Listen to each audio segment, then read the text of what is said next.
Guys, ngayong araw kami nagkaroon ng usapan na kami ay maggagala kasama ang ating mga barkada.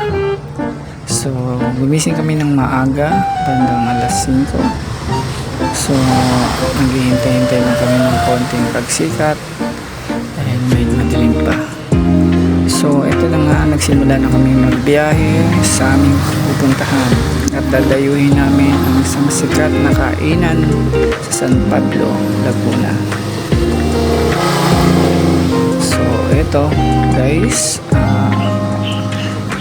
maluwag naman ang kalsada dahil walang ang pasok at haba ng bakasyon, kaya kami naggala. Papunta kami ngayon sa isang kainan sa San Pablo, Laguna.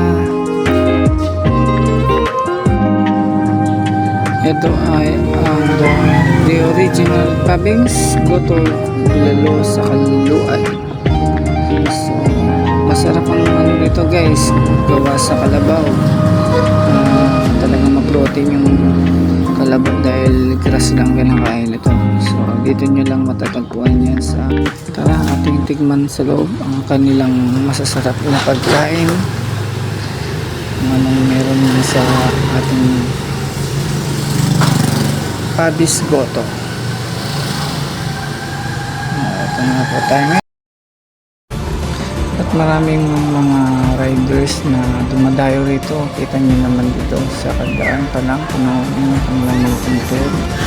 At kung sino-sino na po pala mga sikat naglakbay dito, ang mga naglalagay ng kanilang mga sticker para lang sila nakarating dito sa lugar dito.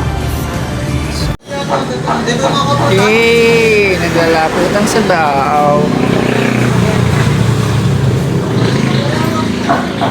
Hey, happy birthday. Bakit doon napunta ang kanin natin? Kalabaw.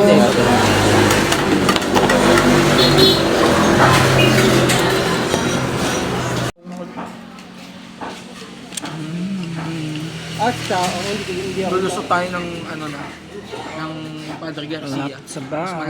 Sabaw sa kanin. Yung ba yung dadaan ka na highway? Kalabaw. Ay, yung highway tulad yung